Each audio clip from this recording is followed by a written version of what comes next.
Hello friends, welcome to my channel on Voice Study.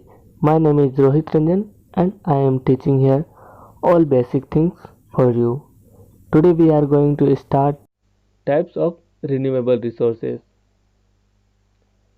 तो हम लोग एग्जाम्पल में पढ़े थे क्या क्या टाइप्स होते हैं। अब उसी को हम लोग डिफाइन करके पढ़ेंगे, मतलब परिभाषित करके पढ़ेंगे, उसके बारे में जानेंगे। पहला है solar energy. The radiant light and heat energy from the sun is harnessed with the use of solar collectors. मतलब सूर्य से निकलने वाली प्रकाश और उष्म ऊर्जा और कलेक्टरों के उपयोग से दोहन होती है। हार्नेस मतलब दोहन होती है। दी सोलर ग्राहक विभिन्न प्रकार के होते हैं, जैसे कि फोटोवोल्टेक्स, कंसेंट्रेटर, फोटोवोल्टेक्स, सोलर हीटिंग और concentrated solar power, artificial photosynthesis and solar architecture. मतलब केंद्रित सौर ऊर्जा, कृत्रिम प्रकाश संश्लेषण और वास्तुकला इस एकत्र और ऊर्जा का प्रयोग प्रकाश, गर्मी और बिजली के अन्य विभिन्न रूपों में प्रदान के लिए किया जाता है। मतलब this collected solar energy is then used to provide light, heat and different other forms of electricity. मतलब इसका सोलर एनर्जी का प्रयोग हम लोग अलग अलग तरीकों से करते हैं। बहुत कोई खाना बनाने के लिए यूज करते हैं, सोलर कुकर का यूज करते हैं। बहुत कोई लाइट के लिए यूज करते हैं, जैसे हाईवे में, रोड में, सिटीज में सोलर लाइट लगी होती है, दिन में चार्ज होते हैं, रात को जलते हैं। और सोलर हीटर का यूज करते हैं। हम लोग सोलर एनर्जी को इलेक्ट्रिसिटी एनर्जी में कन्वर्ट करके हम लोग घर में भी यूज करते हैं। तो इसी तरह हम लोग को सोलर एनर्जी का यूज करना चाहिए, जिससे पर्यावरण में बहुत कम प्रभाव पड़ता है और गर्मी और बिजली अन्य विभिन्न रूपों में प्रदान करने के लिए भी किया जा सकता है। जैसे हम ठंडक दिन में हम लोग गर्मी में हीटर यूज करते हैं, तो हम लोग सोलर रूम हीटर का यूज कर सकते हैं। उसी प्रकार हम लोग विंड एनर्जी का भी उपयोग करते हैं। तो हम लोग आगे बढ़ते हैं। Wind energy, the energy we get from winds is known as wind energy. मतलब हवा से मिलने वाली ऊर्जा को पवन ऊर्जा के रूप में माना जाता है। इसके लिए जमीन से पानी को बाहर निकालने के लिए सैकड़ों वर्षों से पवन चक्कियों का उपयोग किया जा रहा है। जैसे कि for this windmills have been used for hundreds of years to pump out water from the ground। मतलब सैकड़ों साल से, 100 साल पहले से भी चलता आ रहा है। जमीन के अंदर से हम लोग पानी निकालते आ रहे हैं और इस्तेमाल करते आ रहे हैं। उसी तरह we use large tall wind turbines that allow winds to generate electricity। मतलब हम बड़े लंबे पवन टरबाइन का उपयोग करते हैं जो हवाओं को बिजली उत्पन्न करने की अनुमति देती है। मतलब बड़ा सा पोल रहेगा, उस पर पंखा लगा देते हैं। आपने देखा होगा the modern day means the natural air flow on the surface of the earth is used to run the wind turbine। The modern day wind turbine range about 1600 kilowatt to 5 megawatts for commercial purpose। These are rated with an output power 1.5 to 3 megawatt। The most preferred location for these wind turbines to be installed are the areas which and strong and have the constant airflow of shore and sites that are high altitude। The power generated from wind energy in 2015 met 4% of global energy consumption। मतलब पृथ्वी की सतह पर प्राकृतिक वायु प्रवाह का उपयोग पवन turbine को चलाने के लिए किया जाता है। आधुनिक दिनों की पवन टरबाइन लगभग 600 किलोवाट से लेकर 5 मेगावाट तक होती है। वाणिज्य प्रयोजन के लिए इसका उत्पादन 1.5 से 3 मेगावाट की शक्ति के साथ किया जाता है।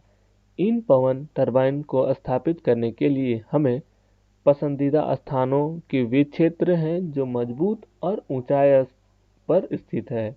अपतटीय और स्थलों पर निरंतर वायु प्रवाह है, मतलब कि समुद्र किनारे, नदी किनारे, बड़े बड़े नदी को किनारे, मतलब वहाँ पे लगातार हवा चलते रहते हैं, खुला खुला रहता है, इसी कारण वहाँ पे। और 2015 में तो पवन ऊर्जा, हाइड्रो इलेक्ट्रिसिटी। अब हाइड्रो इलेक्ट्रिसिटी क्या है? According to statics According to statistics, hydroelectricity generated around 16.6% of the global energy resources and constituted about 70% of all the energy. All the renewable energy. This energy is another alternative sources of energy that is generated by the construction of dams, reservoirs on the flowing water. The kinetic energy from the flowing water is used to run the turbine which generate electricity. Tidal power converts the energy of tides and wave power which capture the energy from the surface of ocean waves from the power generation.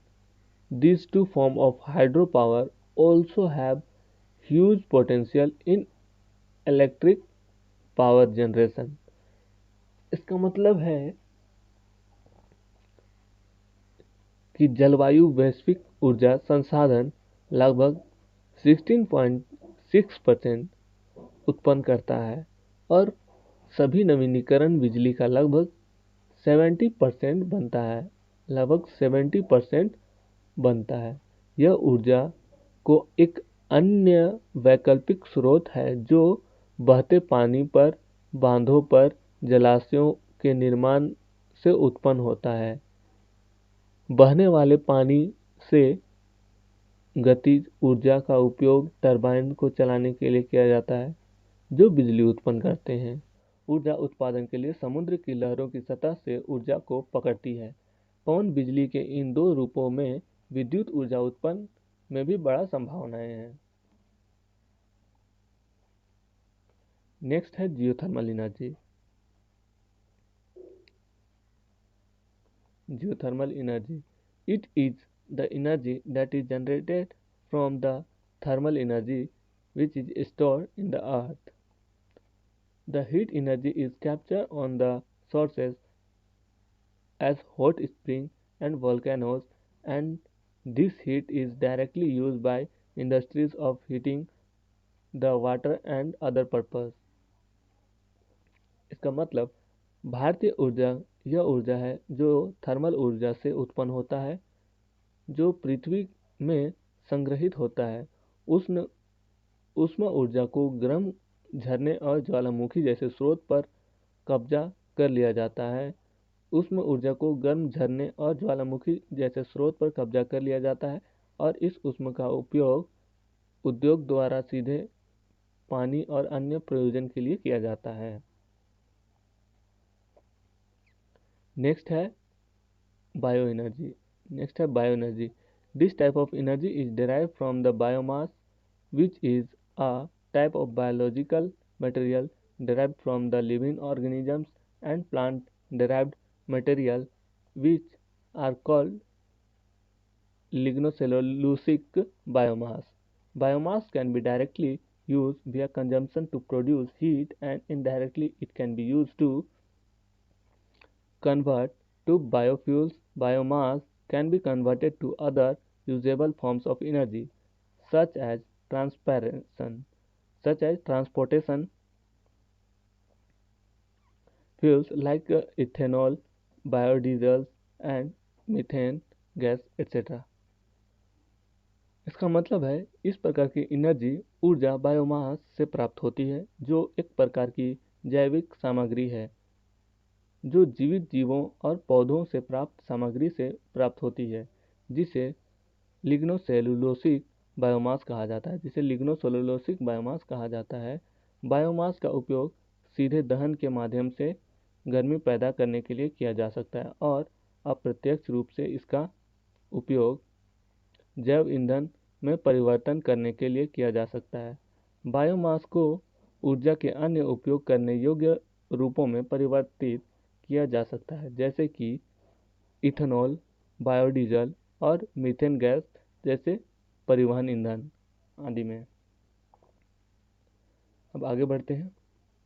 Global impact of renewable resources, मतलब renewable resources का पृथ्वी पर क्या असर है, हमारे विश्व पर क्या असर है।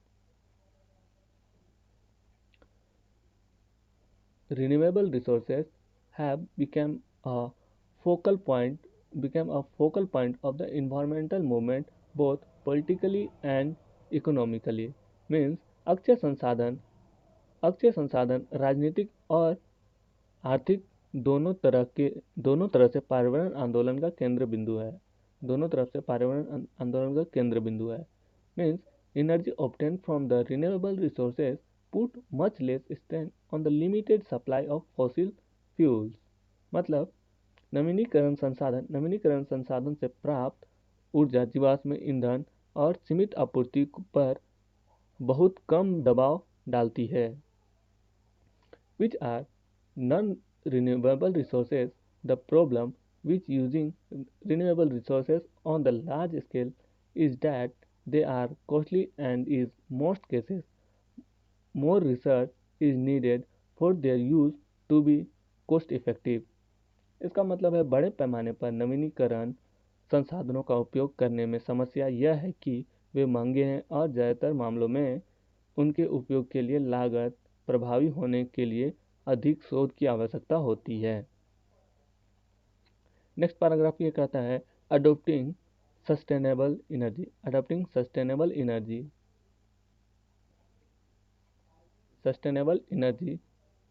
is often referring to as going green due to positive impact on the global warming. Adopting sustainable energy is often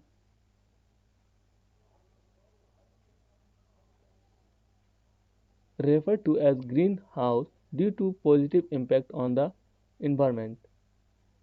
Energy resources such as fossil fuel damage the environment when burned and contribute to global warming. The first major international accord to curb carbon dioxide emissions and global warming as the Kyoto Protocol signed in 1997, more recently Global Power met in Paris 2015 to pledge emissions reductions and focus on higher reliance on renewable resources for energy. इसका अर्थ है स्थानीय ऊर्जा को अपनाने को अक्सर पर्यावरण पर सकारात्मक प्रभाव के कारण हरे रंग का होना कहा जाता है। जीवाश्म ईंधन जैसे ऊर्जा स्रोत जलने पर पर्यावरण को नुकसान पहुंचाते हैं और ग्लोबल वार्मिंग को योगदान करते हैं।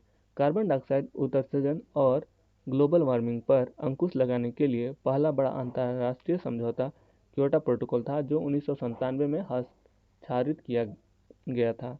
हाल ही में वैश्विक शक्तियों ने 2015 में पेरिस में उत्सर्जन क्योटो को कम करने और ऊर्जा के लिए नवीनीकरण संसाधन पर उच्च निर्भरता पर ध्यान केंद्रित करने के लिए मुलाकात की है।